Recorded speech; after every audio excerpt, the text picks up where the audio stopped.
계시록 9장 13절에서 21절까지의 말씀입니다. 여섯째 천사가 나팔을 불매 내가 들으니 하나님 앞 금단 네 뿔에서 한 음성이 나서 나팔 가진 여섯째 천사에게 말하기를 큰 강 유브라데에 결박한 네 천사를 놓아주라 하매 네 천사가 놓였으니 그들은 연, 월, 일시에 이르러 사람 3분의 1을 죽이기로 예비한 자들이더라. 마병대의 수는 2만만이니 내가 그 수를 들었노라. 이같이 이상한 가운데 그 말들과 그 탄자를 보니 불빛과 자줏빛과 유황빛 흉갑이 있고 또 말들의 머리는 사자의 머리 같고 그 입에서는 불과 연기와 유황이 나오더라.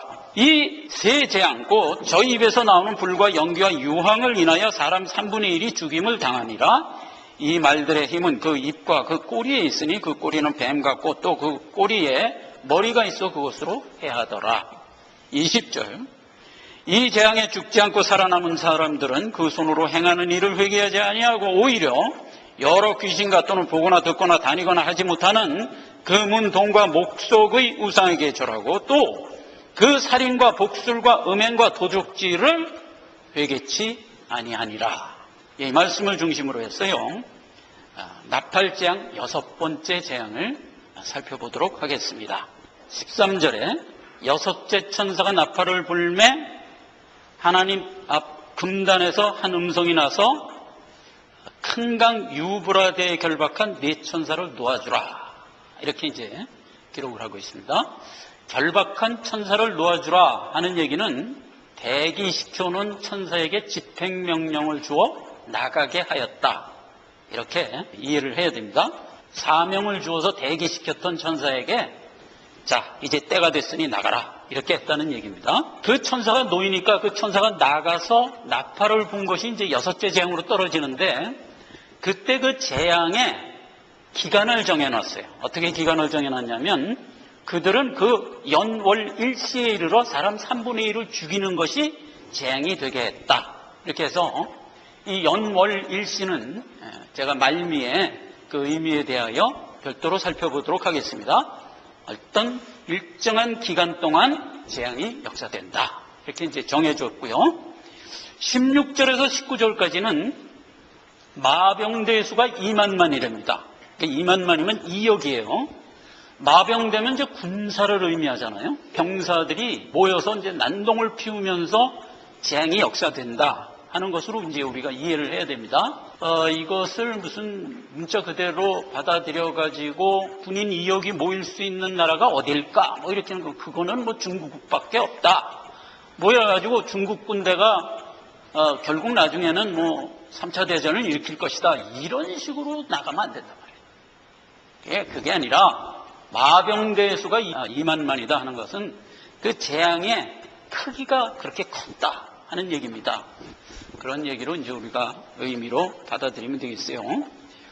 열왕기하 6장 17절에 보면 세상에 역사되고는 하나님의 재앙의 손길에 대하여 엘리사가 그 자기 사환 게하시에게 영의 눈을 띄워서 천군 천사를 보여준 적이 있어요. 기도하여 가로되 여호와여 원컨대 저의 눈을 열어서 보게 하옵소서 하니 여호와께서 그 사환의 눈을 여심해 저가 보니 불말과 불병거가 산에 가득하여 엘리사를 들렀더라 그랬어요. 그때 아람 군대가 쳐들어왔어요. 근데 속수무책으로 아람 군대를 당할 수가 없는 지경에 있을 때 엘리사의 사환 게하시가 쩔쩔 매고 있었어요. 야 이제 우린 다 죽었구나 이렇게 생각하고 있을 때 엘리사가 게하시의 눈을 열어줍니다. 영안을 탁 열어서 실상을 보여줍니다. 실상을 딱 보니까 어떻게 됐다고요? 아람 군대 주변에 천군 천사가 삥포위를 하고 있는 장면을 탁 보여준 거예요. 이게 세상에 재앙을 퍼붓고 있는 현실과 영적 실상에 대한 의미예요. 인간 세계에서 여러 가지 원인과 이유 때문에 전쟁이 일어나고 이렇게 생각하는 건 세상적 생각인 거예요. 언제든지 세상에 일어나는 여러 가지 전쟁의 그 배후는 하나님의 재앙의 역사함의 일환이다. 이런 얘기입니다. 마병대의 수가 2만만이다 하는 것은 재앙의 그 기간이 크고 길었다 하는 것을 이해하라고 준 말씀입니다. 마지막 20절에 이 재앙에 죽지 않고 남은 사람들은 그 손으로 행하는 일에서 점점 더 복술로 나간다는 거예요. 그 재앙을 퍼볼 때 어떤 현상으로 나타난다고요? 언제나 죄가 죄되게 나타난다고요. 죄의 결과는 뭐라? 멸망이단 말이에요. 재앙 끝에 언제나 죄는 멸망하는 것으로 결말을 내고야 말더라 하는 것은 언제나 결론입니다. 우리가 재앙을 바라보면서 죄는 결국 멸망되고 만다 하는 것을 기본으로 가지고 있어라 하는 얘기입니다. 자, 여기서 특히 우리가 13절에서 얘기했던 유브라데 강가에 대기시켰던 천사라고 했을 때 이 유브라데가 갖는 의미가 뭐냐 하는 것을 좀 살펴보자 말이에요. 창세기 2장 10절에 가면 강이 에덴에서 발원하여 동산을 적시고 거기서부터 갈라져 네 근원이 되었으니 첫째 이름은 비손이라 금이 있는 하윌라 온 땅에 들렀으며 그 땅의 금은 정금이요 그곳에는 베델렘과 호마노도 있으며 둘째 강의 이름은 기혼이라 구수 온 땅에 흘렀고 셋째 강의 이름은 히데겔이라 아스로 동편으로 흘렀으며 넷째 강은 유브라데더라. 15절 여호와 하나님이 그 사람을 이끌어 에덴 동산에 두사 그것을 다스리며 지키게 하시고 이렇게 기록되어 있는 것을 창세기 초반 벽두에서 이제 우리가 보게 됩니다. 자, 에덴에서 발원된 강 그러면 강은 언제나 뭐예요? 하나님의 생명의 말씀이에요. 그러니까 복음을 의미하는 거예요. 그러니까 하나님의 복음이 온 땅을 지금 적시고 있어요. 근데 어떤 모습으로 적시냐면 맨 처음에 비손강을 흐르고 있어요. 근데 그 비손강에는 뭐가 있다고요? 정금이 있고 베델리엄이 있고 호마노가 있었대요. 즉 금과 보석이 가득한 곳을 흘렀다는 겁니다. 성경에서 금, 보석 그러면 뭐예요? 천국의 상징이죠. 그래서 지금 하나님의 복음의 말씀은 천성의 자녀들에게 흘렀다라는 영역을 지금 얘기해 주고 있는 거예요. 그래서 비손강 그러면 하나님의 택한 자들에게 하나님의 강물이 역사되어 구원으로 이끈다라고 이제 우리가 이해할 문제고요. 그 다음에 두 번째 강의 문제입니다. 기혼강이죠. 이 기혼강이 어디로 흘렀다고요? 구스로 흘렀답니다. 구스면 어디예요? 아프리카 북부입니다. 아프리카 북부의 대표적인 나라가 어디죠? 에집트입니다. 성경에서 에집트 그러면 항상 불신자의 나라의 대표입니다. 즉 기혼강이라고 그러는 것은 불신세계에도 하나님의 복음의 말씀이 흘렀다라고 하는 한 섹션을 얘기해 주는 거예요. 애굽을 중심으로 하여도 흘렀다. 이렇게 이제 이해를 할 문제고요. 그 다음에 히데겔이라는 강은 어디로 흘렀다고요? 아수르로 흘렀어요. 아수르는 바벨론이라는 하나님의 막대기에 의하여 망한 나라입니다. 아수르도 불신 세력을 의미하는 말이었고요. 그 다음에 마지막으로 유브라데입니다. 오늘 우리가 알아보자 하는 유브라데입니다. 이 유브라데는 바벨론이 생성된 나라의 지역입니다. 하나님의 말씀은, 복음의 은혜는 불신 세계라든지 또 택한 자의 세계라든지 변함없이 동일하게 흐르고 있어요. 문제는 우리는 그것이 구원으로 이어져서 천성의 소망으로 나아갑니다. 지금 베델리엄과 호마노가 있다라고 했던 비손 강가의 그 호마노 보석이라는 얘기는, 여러분 호마노라는 보석 본 적이 있으십니까? 이렇게 생긴 보석입니다. 하얀 색깔과 까만 색깔이 이렇게 줄져서 있는데 그걸 이렇게 꽈놓은 것 같은 것으로 된 보석이에요. 그래서 이 호마노라는 보석이 원어로 들어가 보면 어디서 어원된 말이냐면 희게하다라는 말에서 어원된 보석 이름이에요. 딱 오지요? 감히? 희게하다가 뭐예요? 구원하다 이런 뜻이에요. 구원하다. 말씀으로 희게 된 자들입니다, 우리가. 그렇죠? 희게하다는 구원하다는 것을 의미하는 거예요. 그래서 이 비손강은 우리를 구원한 영역에 하나님의 복음이 역사돼서 우리를 다 구원했다, 희게했다 라는 우리에 관한 세계를 얘기하는 거예요. 나머지 세계는 전부 불신 세계에 흐르고 있는데 하나님의 복음의 역사는 언제나 불신 세계에도 변함없이 흐르고 있어요. 그들이 그것을 받아들이지 않고 하나님의 복음을 쑥으로 여기는 게 문제지. 우리가 지지난 시간에 계속 알아봤잖아요. 그들은 복음을 뭐로 여긴다? 쑥과 인진으로 여긴단 말이에요. 그러니까 하나님이 복장을 치면서 얘기했잖아요. 너희가 어떻게 내 그 귀한 생명의 말씀을 쑥과 인진으로 여기냐 이놈들아. 이러고 이제 하나님이 얘기했었잖아요. 그때 예를 든 게 뭐였어요? 말이 돌짝방 못 달리지, 소가 돌짝방 못 갈지, 상식이다 말이에요, 그게. 그러면 하나님의 복음의 말씀도 주면 영생으로 가야지. 그게 당연히 상식이지. 그런데 이놈들아, 너희는 어찌하여 그 영생의 말씀을 인진으로 여기냐, 쑥으로 여기냐, 이런 비상식이 어딨냐, 이러면서 불신세계에게 일갈했던 말씀. 그와 같이 하나님의 복음의 말씀은 불신세계에도 분명히 역사되지만 그들이 그거를 도리어 새벽거리로 바꿔. 그래? 그들은 멸망하는 겁니다. 자, 그래서 이 역사 속에서 보면 이렇게 돼 있어요. 애굽은 하나님이 이미 출애굽이라는 고대 사회의 한 모습을 통하여 우리에게 그 불신세계가 어떻게 멸망으로 종결될 수 있는가 하는 것을 우리에게 이미 보여줬죠. 출애굽 사건을 통해서. 그게 이제 기혼강에 흘렀던 것을 이미 성경은 이미 우리에게 언급을 했던 걸 얘기하는 겁니다. 그 다음에 아수르도 이미 역사 속에서 바벨론에 의하여 멸망하는 것으로 우리에게 보여줬지요. 예, 이스라엘 역사를 통해서 아수르가 멸망하는 것을 우리에게 보여줬죠. 그렇게 해서 지금 애굽이 멸망하고 아수르가 멸망하는 것은 성경 초반 벽두에 우리에게 이미 역사의 증언을 통해서 주었어요. 그리고 우리에게 어떻게 명하냐면 그거 너희가 다 봤지? 그것이 너희에게 거울이 되게 하려 함이라 이랬단 말이에요. 그 얘기 한번 볼까요? 고린도전서 10장 1절입니다. 제가 형제들아, 너희가 알지 못하기를 내가 원치 아니하노니 우리 조상이 다 구름 아래 있고 바닷 가운데 지나며 모세에게 속하여 다 구름과 바다에서 세례를 받고 다 같은 신령한 식물을 먹으며 다 같은 신령한 음료를 마셨으니 이는 저희를 따르는 신령한 반석으로 마셨으니 그 반석은 곧 그리스도라. 이렇게 해석이 됐죠. 이게 지금 뭐 얘기하는 거예요? 출애굽 사건 얘기하잖아요. 자, 그러면서 5절, 그러나 저희 다수가 하나님을 기뻐하지 아니하는 거로 저희가 광야에서 멸망을 받았느니라. 6절, 이런 일은 우리의 거울이 되어 우리로 하여금 저희가 악을 즐겨한 것 같이 즐겨하는 자가 되지 않게 하려 함이라. 이 말이에요.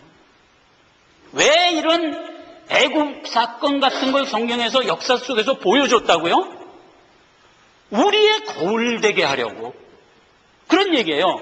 그래서 이미 여기서 얘기하는 기혼강과 히데겔 강은 역사 속에서 우리에게 이미 보여줬다는 얘기예요. 성화의 여정에 거울 되게 했다 이거예요. 그렇게 했고 유브라데는 그 이야기가 주님 오시는 날까지 이어질 문제이기 때문에 별도로 들어서 계시록이라는 묵시에 담아서 오늘 우리에게 보여준 거예요. 다시 지금 불신세계에 흐르고 있는 하나님의 복음이 어떻게 저들이 그걸 잘못 받아서 멸망으로 이어졌는가 하는 것을 불신세계의 역사를 통해서 우리에게 보여주는데 애굽과 아수르는 이미 성경 초반 벽두에 우리에게 역사 속에서 보여줬고 그 다음에 유브라데의 이후에 나타나는 그 역사는 계시록과 묵시 속에 이미 담아서 우리에게 별도로 보여주고 있는 거라고요. 자, 그래서 계시록은 출발을 어디서부터 합니까? 유브라데부터 하는 거예요. 하나님의 구속의 역사는 창세 전서부터 역사되는 거지만 계시록은 일부러 단락을 딱 잘라서 유브라데부터 출발을 하는 거예요. 그 전권은 하나님이 이미 교훈적으로 우리에게 거울 삼아 보여줬단 말이에요. 그러니까 그거는 그렇게 해서 너희가 거울 삼고 특히 유브라데 이후에 된 사건은 중요하니까 담아서 너에게 주노라. 그러니까 너희가 말세를 당한 신앙생활에서 그걸 듣고 지표로 삼아라. 이런 의도단 말이에요. 자, 그래서 유브라데를 처음에 누구로부터 출발해요? 계시록이 바벨론 제국부터 출발하잖아요. 그러니까 바벨론, 메다바사, 헬라, 그리고 로마 제국 이렇게 출발하잖아요. 그런데 우리가 지금 다니엘서를 살펴보면서 7장까지 오르는 동안에 뭘 봤어요? 바벨론 멸망되는 거 봤잖아요. 묵시를 통해서 봤잖아요. 그리고 메대와 바사 멸망되는 것도 봤잖아요. 알렉산더가 순식간에 멸망되는 거 봤잖아요. 그리고 지금 로마 제국으로 들어온 겁니다. 지금 6째 잉이 어디에 퍼붓고 있다고요? 이 로마 제국에 퍼붓고 있는 거예요. 그걸 성경이 지금 뭐라고 얘기했어요? 유브라데에 결박된 천사를 풀어줬다는 얘기로 풀어서 우리에게 준 거예요. 하나님의 구속의 역사는 죄를 어떻게 멸절하고 우리를 어떻게 성결하게 구별하여 완성해 가는가가 구속사의 내용이에요. 그런데 그 구속사의 내용은 죄 문제를 어떻게 다루느냐 하는 것이 기조지요. 그렇기 때문에 죄가 어디에 있든 원칙은 동일한 거예요. 그걸 생각하시란 말이에요. 그러니까 그 죄가 세상 속에 지금 편만하게 펼쳐져 있는 모습을 통해서 세상에 흘러가고 있는 역사를 봐도 알 수 있고, 그것이 내 개인으로 들어와서 나에게 역사되는 나의 구원의 인도함을 통해서도 동일한 원리로 이끌어져 가고 있다 이 말이에요. 지금 계시록이 특히 역사 속에 담아서 우리에게 보여주는 이유예요. 자, 그 얘기를 하나님이 큰 세상의 역사를 말하자면 일종의 하나의 비유로 우리에게 주는 거예요. 목적은 뭐예요? 세상 역사가 어떻게 결말될 거냐가 목적이에요? 노. 목적은 나지요. 그러니까 세상 역사마저도 하나님은 그것이 나에게는 비유라고요. 그 얘기를 살펴보자는 거예요. 자, 지난번에 우리가 5번째 재앙 때 하나님이 막대기로 쓴 게 누구라고요? 아바돈 아볼론이었어요. 그게 누구라 그랬죠? 예, 이스마엘이라고 그랬어요. 그 부분을 좀 잠깐 살펴보면 하나님이 세상 역사를 어떻게 비유로 나에게 주었는가 하는 것을 우리가 이해할 수가 있어요. 이거 이해하지 않으면 세대주의로 흘러가 버려요. 왜 그러냐면 지금 하나님의 계시의 역사가 역사 속에서 막 흘러가고 있는 거 설명하다 보면 아하, 하나님이 지금 세상 역사 설명하고 있구나, 이쪽으로 가버린단 말이에요. 그럼 세대주의 되는 거예요. 이단 되는 거예요. 하나님의 세상에 퍼붓고 있는 역사를 우리가 살펴보면서도 우리는 결론이 나에 있다는 것을 늘 잊지 말란 말이에요. 그 이단으로 안 가고 나에게 이것이 포인트가 돼야 돼요. 그래서 성경에서 나온 모든 계시록에서 나온 그 비유와 상징들을 전부 무슨 점쟁이 모아도 찾아나가고 그래갖고 세상이 지금 어떻게 흘러갈 것이냐 여기에 초점을 맞춰갖고 호기심과 관심으로 그냥 나가버리면 그게 이단되는 거예요. 지금 그렇게 세상 역사를 설명하다 보면 나도 모르게 빠져들어가. 우리도 지금 지난 시간, 지지난 시간에서 얼마나 익사이팅하게 이 얘기를 이끌어왔어요. 나도 모르게 빠져들어가지 않았어요? 그렇게 된다니까요. 그러니까 오늘 그거 잠깐 스톱하고 본론으로 돌아오자는 거예요. 자, 창세기에 이렇게 기록된 장면이 있습니다. 21장 이하를 제가 읽겠습니다. 21장 9절 이하입니다. 사라가 본즉 아브라함의 아들 애굽 여인 하갈의 소생이 이삭을 희롱하는지라. 10절 그가 아브라함에 이르되 여종과 그 아들을 내어 쫓으라. 이 여종의 아들들은 내 아들 이삭과 함께 기업을 얻지 못하리라. 그리고 사라가 일갈했어요. 자, 이 얘기가 무슨 얘기예요? 하나님이 아브라함에게 아들 준다 그러고 안 줬어. 늦도록 안 줬어요. 그러니까 사라가 참지 못해갖고 우리라도 만들자 해서 만든 게 하갈을 통하여 이스마엘 만들었잖아요. 그러고 나서 하나님이 이삭을 주어요. 그 사라의 끊어진 태에서 결국 줘요. 그래서 약속의 자녀라는 이름이 되지요. 그렇게 해서 이삭을 낳는데 그 하갈이 12년 먼저 낳거든. 그 이름이 컸단 말이에요. 그래갖고 큰 이스마엘이 이삭을 막 핍박하는 거야. 조롱하고 핍박하는 거야. 그러니까 사라가 그거를 보다 못해갖고 신경질이 나고 남편한테 해댄 거야. 당신 말이야, 저 이스마엘 내쫓아, 하갈이랑 내쫓아, 이래버렸다는 얘기예요. 좀 너무하다는 생각 안 드세요? 뭐 그렇게 해서 이왕에 낳는데 같이 좀 잘 화합해서 살지 뭘 내쫓나? 아니요. 성경은 지금 이 사건을 우리에게 비유로 준 거기 때문에 원칙대로 가는 겁니다. 하나님이 12절에 사라 편을 듭니다. 어떻게 드냐면 하나님이 아브라함에게 이르되 내 아이나 내 여종을 위하여 근심하지 말고 사라가 내게 이런 말을 다 들으라. 이삭에게서 나는 자라에 내 씨라 칭할 거야. 하나님이 딱 사라 편을 들어요. 자, 요 얘기를 신약에 오면은 해석을 분명하게 해주는데 그 해석 갈라디아서 4장 22절로 가봅시다. 22절 기록된 바 아브라함의 두 아들이 있으니 하나는 계집종에서 하나는 자유하는 여자에게서 낳다 하였으니 계집종에게서는 너를 따라 낳고 자유하는 여자에게서는 약속으로 말미암았느니라. 24절 이것은 비유니 이 여자들은 두 언약이라. 이걸 왜 줬다고요? 비유로 줬다니까요. 자, 그래서 이제 우리가 이 비유를 통해서 우리에게 적용을 해야 되는 겁니다. 자, 여기서 봐라. 그러나 그때 육체를 따라 난 자가 성령을 따라 난 자를 핍박한 것 같이 이제도 그러하도다. 이스마엘이 이삭을 핍박했지 않냐 이거야. 동일하다 이거야. 지금도 영적으로는 동일하다. 30절 그러나 성경이 무엇을 말하느뇨? 그 계집종과 그 아들을 내어 쫓으라. 계집종의 아들이 자유하는 여자의 아들로 더불어 유업을 얻지 못하리라 하였느니라. 이렇게 이어지잖아요. 그러니까 아브라함이 난 이스마엘과 이삭은 오늘날 우리를 위하여 주신 교훈의 말씀에 대한 비유였다 이거예요. 그거 얘기하라는 거예요.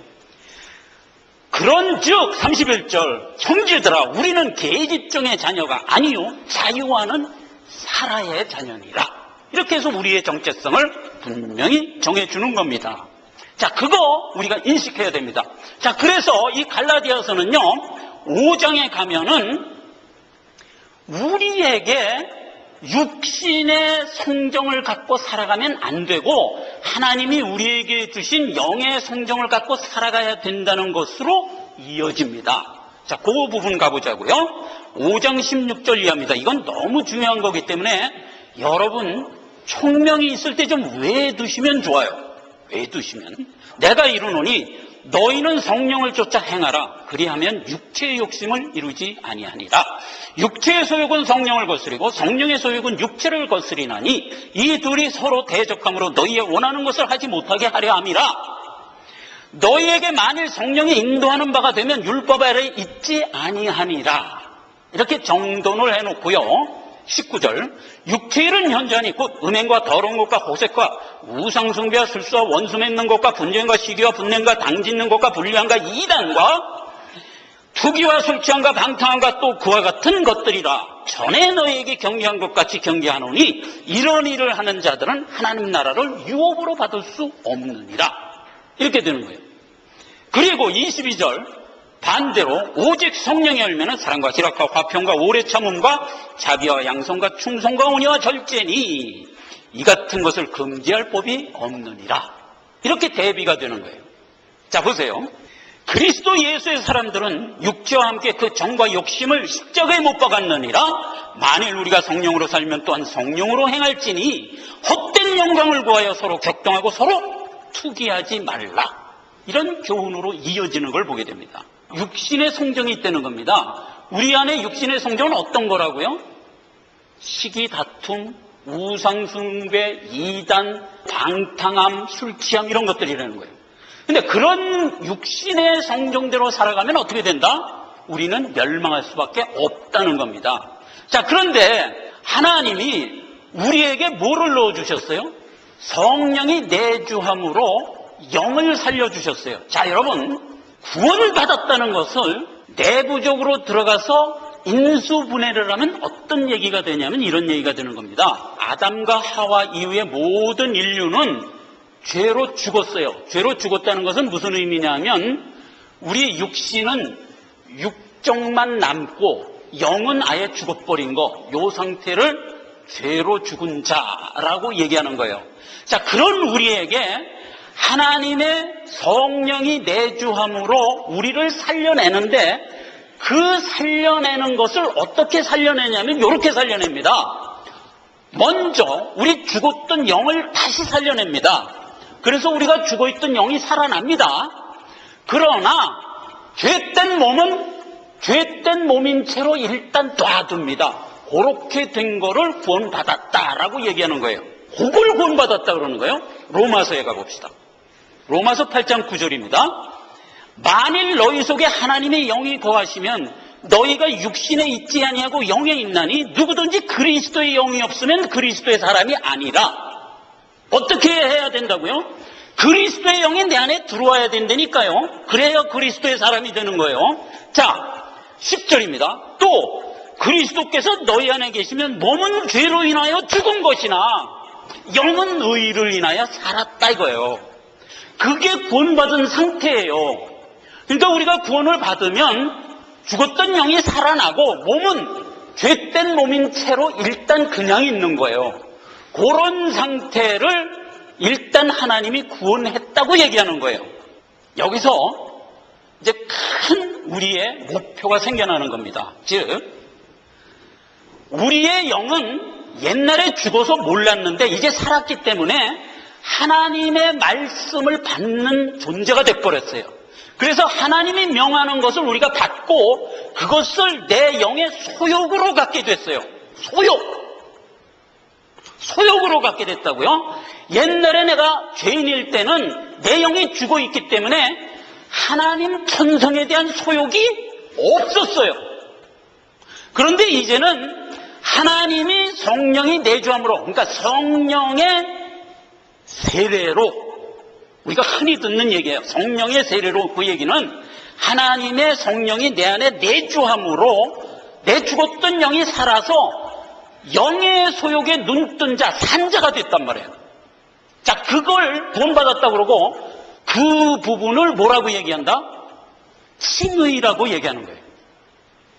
즉, 이 일은 하나님이 전적으로 하신 일이에요. 내가 한 일은 요만큼도 없는 거예요. 왜냐하면 나는 죽어 있었는데 하나님이 일방적으로 내게 와서 나를 살린 거기 때문에 이거는 내가 한 일이 한 개도 없는 거예요. 오직 하나님 일방적인 선물이요, 은혜인 거예요. 요걸 구원받았다는 칭의라고 얘기해요. 구원받은 자는 그것을 내가 자랑할 수 없다라고 성경은 선언하는 겁니다. 그게 자랑할 수 없는 거예요. 구원은 하나님이 일방적으로 나를 살려놓은 거예요. 자, 그게 중요한 게 아니라 지금 여기서 살펴보고자 하는 거는 그렇게 영의 소욕이 살아난 우리에게 여전히 뭐가 있다? 육신의 성정이 함께하고 있다고요. 하나님이 그걸 의도적으로 우리의 일생 동안에 같이 갈 수 있도록 내비두신 거예요. 어떤 의도가 있어서 그렇게 하신 거예요. 지금 육마저도 구원을 안 하시고 영만 구원한 상태로 했어요. 그래서 아까 그 로마서로 계속 읽어봅시다.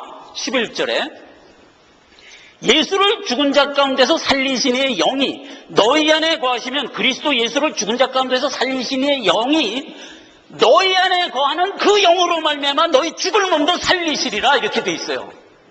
그러니까 내 안에 들어와 내주하고 있는 그 영에 하나님의 의도로 말미암아 마지막 날 내 몸을 한꺼번에 부활시켜서 완성시켜 주겠다, 이렇게 약속을 하고 있어요.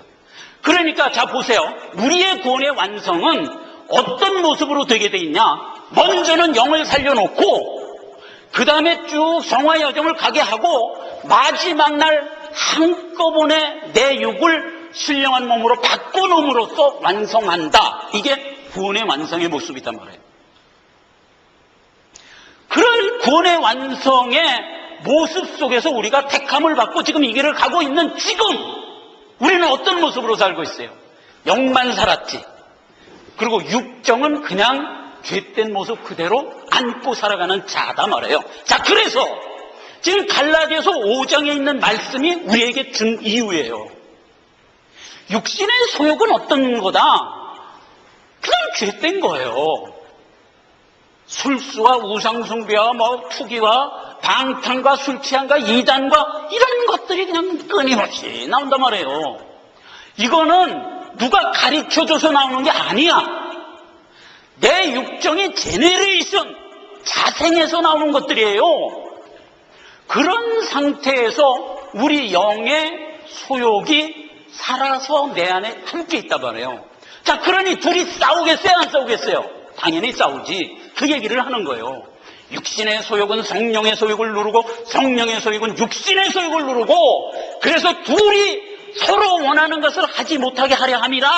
이게 현실이란 말이에요. 그러므로 믿는 자는 하나님의 성령의 소욕을 받아 나를 하나님 닮아 가게 하는 일에 우리가 의지와 결단이 필요로 하는 거예요. 그래서 자, 의지와 결단은 하나님이 내 영을 살려줬기 때문에 생겨나는 거예요. 그 전에 내 영이 죽었을 땐 그런 의지와 결단이 나에게서 아예 없지. 살아났기 때문에 의지와 결단이 생기는 거예요. 그래서 우리는 그 의지와 결단으로 내 안에서 끊임없이 솟아나오는 육정을 누르고 나를 하나님의 소욕대로 맞춰가는 것, 이걸 성화라고 그런단 말이에요.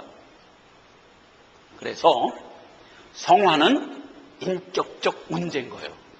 인격적인 문제인 거예요. 인격이라는 것은 무슨 의미냐면, 제가 여러 번 인격에 대해서 얘기합니다. 인격은 원래 내가 가지고 있는 성정을 뒤로 하고 어떤 위에서 준 사명이나 내가 목표하는 어떤 진리를 향하여 나가고자 하는 행동 자세를 인격이라고 그래요. 자, 그렇기 때문에 인격은 내 안에 성령의 소욕이 생겨난 자에게만 나타날 수 있는 국면이에요. 그러니까 신자의 반열로 들어오는 자에게만 신앙 인격이라는 문제가 대두되는 거예요. 자, 그러한 우리에게 신앙 인격으로 자라가도록 하나님이 명하고 있어요. 원래 네가 원하는 네 육정의 소욕은 그대로 살아가면 반드시 멸망할 것이로되. 로마서 아까 계속 읽어볼까요? 12절. 그러므로 형제들아, 우리가 빚진 자로 돼 육신에 져서 육신대로 살 것이 아니니라.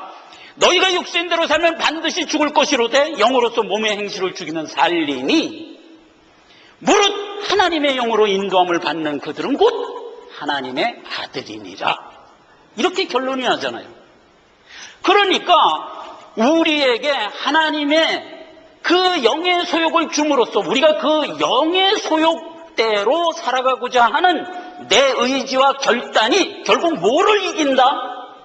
육정을 이기는 거예요. 그래서 우리가 성화대에 가면서 무엇이 쌓인다? 신앙 인격이 쌓이는 거예요. 원래 인격이라는 어원이 이렇게 해서 나온 어원이에요. 즉, 내 의지대로 하지 않고 높은 하나님이 주신 의사대로 살아가고자 하는 행동 자세, 이걸 그래서 인격이라는 어원이 된 거예요. 이 인격이라는 말은 고대 사회에 배우들이 쓰던 가면의 이름이에요. 페루조나라는 말인데, 고대 사회의 배우들은요, 그 연기를 할 때 가면 쓰고 했어요. 그러니까 악한 사람은 악한 가면 쓰고 하고 선한 사람은 선한 가면 쓰고 했어요. 그러면 배우가 연기를 할 때 원래 자기가 가지고 있는 자기 뜻대로 연기합니까? 아니요. 대본대로 하는 거예요. 그러니까 자기가 원래 선해서 선한 역할을 하는 게 아니고 자기가 원래 악해서 악한 역할을 하는 게 아니고 나야 어쨌든 그거는 불문 가지고 대본이 어떻게 됐느냐에 충실해서 하는 게 연기잖아요. 그래서 여기서 나온 어원이 된 게 인격이에요. 그 페루조나가 인격이라는 말의 어원이 된 거예요. 즉 나의 뜻대로 살고자 하지 아니하고 하나님의 뜻대로 살고자 하는 행동 자세, 이게 신앙 인격이라고 우리가 정의할 수 있는 거예요. 자, 그러므로 모든 믿는 자는 하나님의 뜻대로 살고자 하는 의지를 갖고 살아갑니다. 그걸 뭐라고 그러죠? 믿음이라고 그런단 말이에요. 그럼 믿는 자가 된 거예요. 그래서 믿음을 갖고 살아가야 하나님을 기쁘게 하고 하나님을 기쁘게 할 뿐만 아니라 그리스도의 신앙 인격으로 자라나는 거예요. 어떻게 구원받아서 완성하는 나의 모습인 거예요. 자, 유브라데 강에 역사하는 재앙의 그 줄기를 가지고 이제 쭉 나와 연결해서 보니까 여기까지 오는 거예요. 그렇죠? 그래서 이제 우리가 이렇게 유브라데 강가에 하나님의 재앙이 퍼부는 가운데 우리는 구별되어 완성으로 나아간다 하는 것을 이제 우리가 여기서 확인하게 되는 겁니다. 자, 역사 속에서 이 일이 어떻게 이루어졌나 하는 것을 잠깐 살피고 이 시간을 마치도록 하자고요. 역사에 보면, 자, 그림 한번 잠깐 먼저 봅시다. 자, 요게 무슨 모습이냐면, 나팔장에서 첫 번째에서 네 번째 재앙까지 끝난 상태예요. 고대 소로마가 다 멸망된 상태예요. 그러니까 뭐 영국, 포르투갈, 스페인을 갖고 전부 쪼개진 채로 남고 이제 아프리카에는 반달 제국 해갖고 이렇게 남은 상태예요. 이게 옛날엔 다 뭐였어요? 소로마 지역이었어요. 근데 소로마가 이제 멸망을 하니까 이렇게 남아서 이게 오늘날 우리가 사는 지금까지 이어오고 있는 거예요. 이렇게 된 상태가 소로마가 멸망된 상태였어요. 소로마가 이렇게 분리되고 망하고 이렇게 분리된 상태에서 동로마는 어땠냐? 다음 장면 봅시다. 이렇게 큰 지역을 동로마로 가지고 있었어요. 그런데 자, 여기 보면 이 부분 오스트로고스 고트족 나라, 그 다음에 이 부분 이탈리아죠. 헤루리, 그 다음에 여기 반달, 요 세 부분을 동로마의 유스티아누스 황제가 점령해버려요. 그래갖고 소로마가 멸망한 중에서 세 나라를 병합시켜버려서 동로마를 이렇게 만들어 놓은 상태였어요. 자, 이렇게 해서 동로마가 아주 큰 제국을 이루고 말하자면 홀로 남아있을 때 누가 나타났냐? 유브라데 강가에서 이스마엘의 후손을 막대기로 해서 이 동로마를 멸망시키고자 하고 있는 겁니다. 지금 동로마의 죄가 뭐죠? 우리가 가끔 가다가 본론을 잃어버리면 안 돼. 소로마 동로마의 죄가 뭐죠? 초기 300년간, 기독교 역사 초기 300년간 기독교인을 극심하게 핍박하고 하나님을 대적한 죄. 그때 기독교인이 도망갈 데가 없어서 어디로 도망갔다 그랬죠? 로마 같으면 카타콤, 지하로 숨어버렸고, 터키 지방, 마게도니아 지방 같으면 전부 갑바도기아 그 암혈과 토굴로 다 숨어버렸어요. 그렇게 하고 1, 2년 산 것도 아니고 300년을 살았어요. 그렇게 지독한 핍박과 하나님을 대적하는 일을 했던 존재들이에요, 얘네들이. 근데 소로마는 진작에 하나님이 멸망시켰고 지금 남은 동로마를 멸망시키려고 하는 중에 있는 거예요. 하나님은 죄를 절대로 묵과하지 않아요. 반드시 죄값을 받도록 하세요. 만약 하나님이 죄를 설렁설렁 그냥 내버려 두면 하나님 나라가 완성될 수가 없어요. 틀림없는 원칙이에요. 자, 그래서 이제 동로마가 이렇게 있을 때 하나님이 이스마엘을 막대기로 써서 지금 동로마를 치고 있는 겁니다. 다음 장면 봅시다. 그래서 이제 이스마엘이 어디서 생겨났다고요? 요 메카에서 마호멧이 생겨나갖고 메디나에 도망가서 여기서 죽고, 메카가 어디냐 그러면은 메카, 메디나, 예루살렘, 모리아산. 그래서 이 메카 지방에 가보면 여기에요. 이게 카바 신전이라 그래갖고 아브라함이 진 신전이래. 그러니까 얼마나 고대해진 신전이에요. 그걸 이 사람들이 숭배하고 있고요. 그 다음에 예루살렘에 가면 이렇게 암석의 돔이 이렇게 있어요. 지금도. 자, AD 570년 이후에 이스마엘 족속이 나타나서 왕조를 이루고 점점 강성해 갑니다. 그래갖고 AD 1299년도에 누가 태어나냐면 오스만 왕국이 결성됩니다. 자, 그래서 오스만 왕국이 그 다음 장면 봅시다. 여기가 지금 사우디아라비아잖아요. 원래 여기가 본거지인데 점점 먹어 들어갔어요. 어디까지 먹어 들어갔냐면 그래갖고 중국 서방 신장 위구르 지역까지 다 먹고, 몽고 먹고, 동남아시아 다 먹고, 그리고 방향을 어디로 돌렸냐면 서쪽으로 돌렸어요. 그리고 서쪽에서 먼저 누구부터 먹었냐면 반달 제국을 먼저 먹고, 그 다음에 동로마 제국이 가지고 있던 요 땅을 일부 잠식해서 먹고, 이렇게 해갖고 서방을 향하여 막 이제 어택을 하면서 몇 년간을 지냈어요? 150년간을 지냈어요. 그게 5번째 재앙의 모습이었어요. 그러니까 다섯 번째 재앙에서 150년간이라면 5달이면 날수로 150일, 그러면 다니엘서의 해석의 일관성상 150년이에요. 그래서 150년 동안 끊임없이, 그러니까 1299년도서부터 150년간 끊임없이 동로마루를 공략했어요.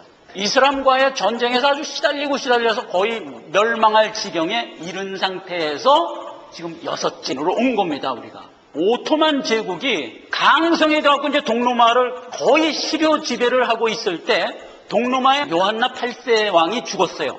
죽고 나자 오스만한테 갑니다. 아버지가 죽었는데 누구를 왕으로 세우리? 이렇게 묻는 겁니다.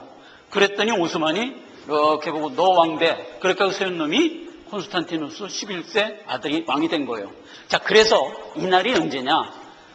1449년 7월 27일 날 콘스탄티누스 11세 왕이 오스만에 의하여 분봉왕으로 세워집니다. 즉 이날이 동로마의 주권을 잃은 날입니다. 마지막 황제가 그렇게 해서 세워지고 오스만은 그때 동로마를 시료 지배하는 세력으로 출발을 하는 겁니다. 본문 말씀 읽을 때 15절에 뭐라 그랬죠? 일시 동안인데 연월 일시 동안 그 힘을 유지하리라 그랬잖아요.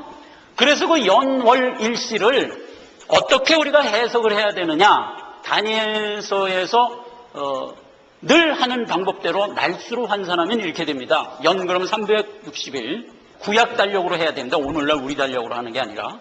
월 그러면 30일, 일 그러면 하루, 그러면 다 합치면 얼마예요? 391일 되죠. 근데 시 그러면 어떻게 돼요? 이제 24시간이 하루니까. 그러니까 24분의 1을 연으로 환산하면 15일이 됩니다. 그래서 391년 15일 만에 오스만이라는 막대기가 그 소임을 다하고 쓰러지리라 라고 성경이 기록한 거란 말이에요.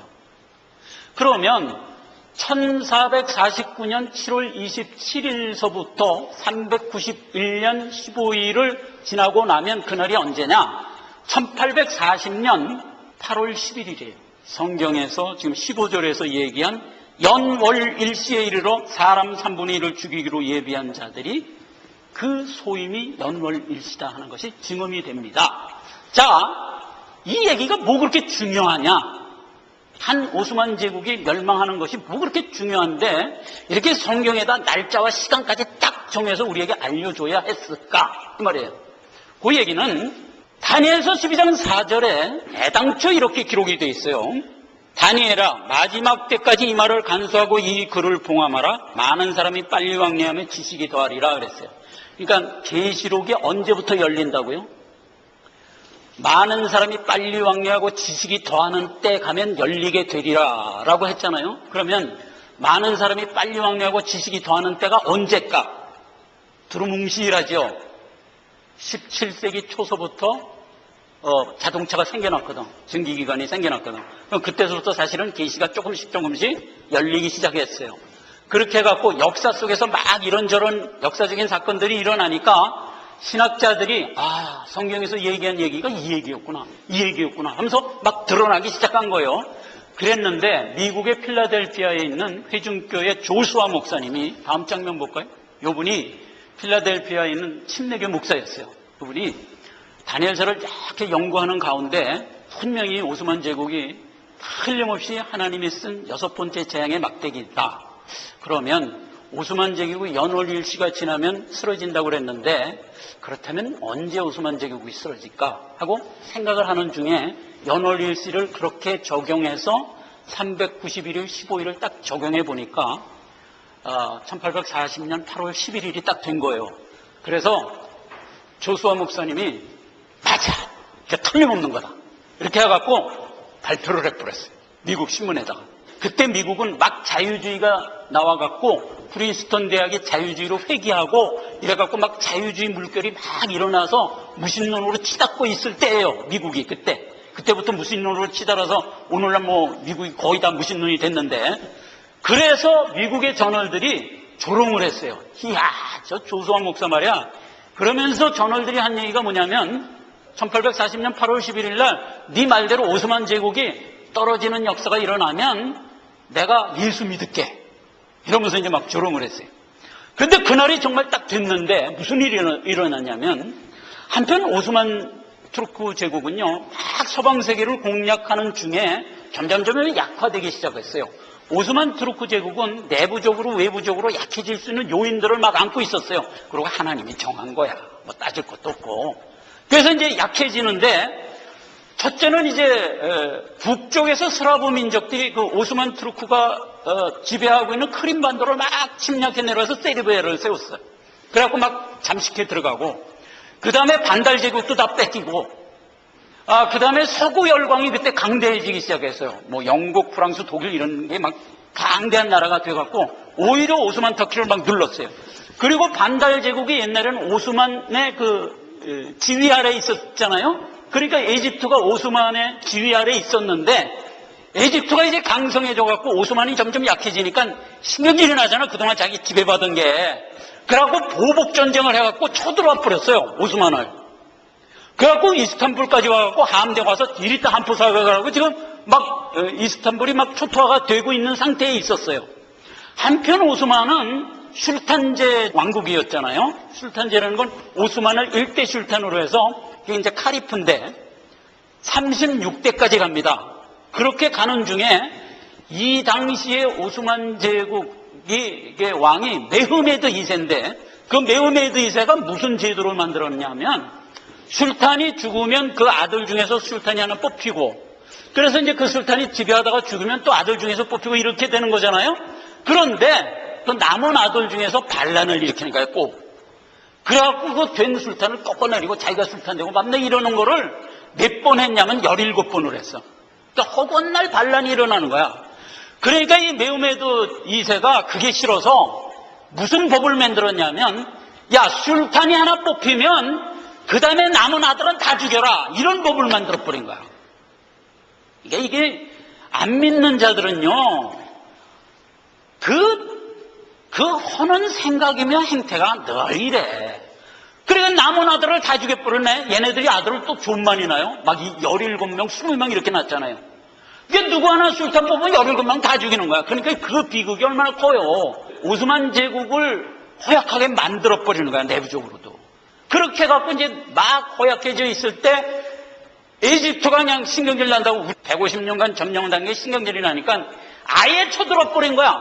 그래갖고 이스탄불을 막 공격하고 있는데, 그래갖고 이제 오스만이 이제 망하게 생겼단 말이야. 그래갖고 영국, 프랑스, 독일한테 가서 야, 우리 좀 살려주라. 이거 이집트가 우리 지금 다 점령해서 우리 망하게 생겼다. 좀 제발 살려주라. 그러는데 서구 열강도 오스만 터키가 싫어요. 왜냐하면 걔네들이 계속 서진해갖고 서쪽을 공략했던 자들이기 때문에 걔네들도 싫은데 왜 오스만 터키를 도와주냐면 오스만 터키가 약해지면 자꾸 소련이 밀고 내려오는 거야. 그게 싫어서 영국과 프랑스, 독일이 도와줍니다. 이제 대사를 에집트한테 파견을 합니다. 그 서구 열강의 대사가 에집트한테 가서 야, 오스만 터키 지금 다 망해가는데 뭐 이렇게 쳐들어가고 그러냐. 야, 함대 좀 철수해라.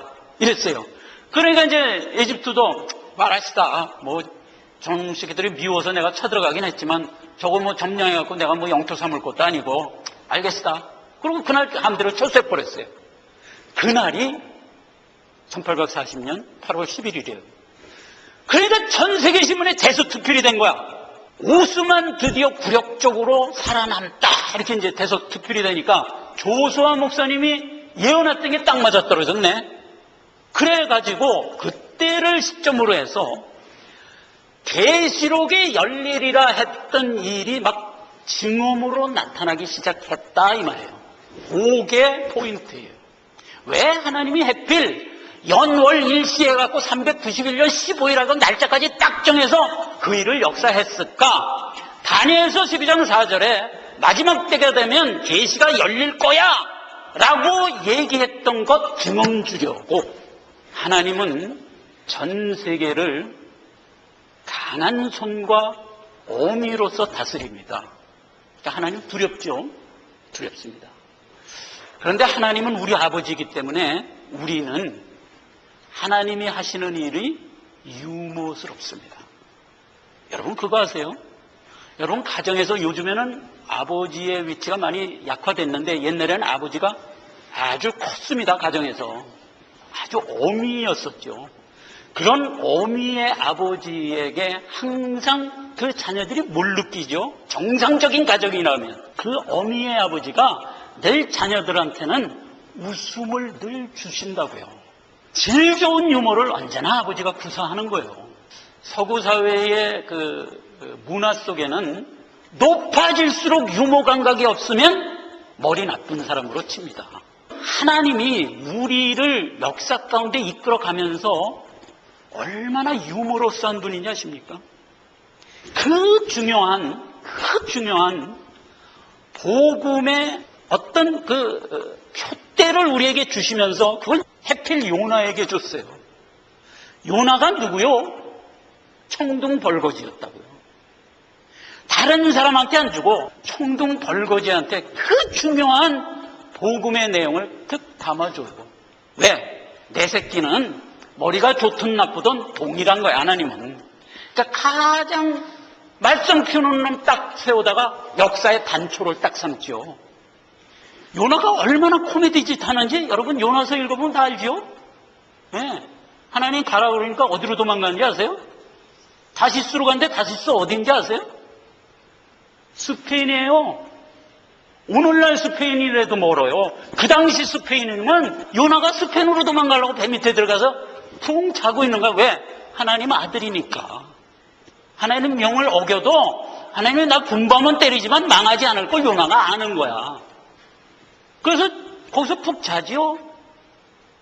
나중에 하나님이 너 이 자식 가라 그랬는데 왜 안 갔어? 그리고 한 대 군밤을 주니까 요나가 한 말이 뭐였어요? 하나님은 긍휼이 많으신 분이라 심판한다 그러고 안 심판할까 내가 알기 때문에 도망간 거야. 이렇게 얘기하잖아요. 그 요나를 써서 복음의 표적을 삼아줍니다. 그래서 바리새인들이 아각거릴 때 예수님이 뭐라고 얘기해요? 내가 요나의 표적 말고는 너에게 준 게 없다. 그렇게 유명한 요나를 하나님 그렇게 들었어요. 언제나 유머러스한 거예요. 아버지는 어미입니다. 무섭고 두려운 분입니다. 그러나 그거는 세계가 보는 모습이고 우리는 아니요. 우리 아버지는 나에게 유머러스한 분입니다. 예, 어떤 계시를 열어줄 때도 연월 일시 15일 날짜까지 딱 정해서 딱 주고 자식 알았냐? 그럼 우리가 얼마나 기쁘게 그거를 알아듣고 하나님 앞에 받을 수 있는 관계로 우리에게 역사하신다. 이게 6번째죠. 기도합시다. 아버지 하나님 은혜를 감사합니다. 하나님께서 지금 계시록 가운데 우리에게 주시는 여러 가지 역사를 우리가 하나님이 주신 뜻으로 이해하고 하나님 앞에 감사하며 은혜를 받습니다. 우리가 하나님의 자녀로서 무한 신뢰하면서 이 길을 갑니다. 의지와 결단으로 힘차게 걸어갈 수 있도록 하나님 역사하여 주시옵소서. 예수님의 이름으로 기도했습니다. 아멘.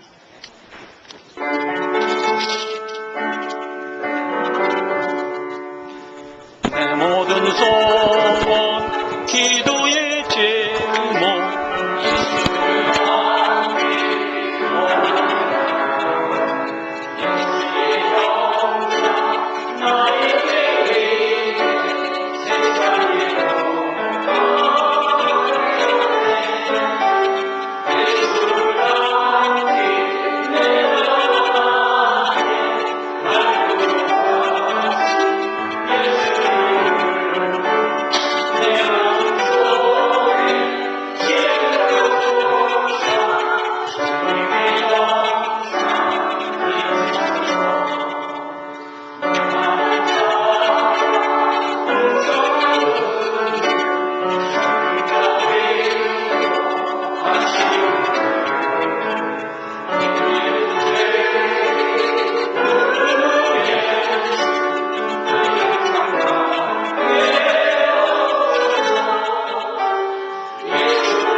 네.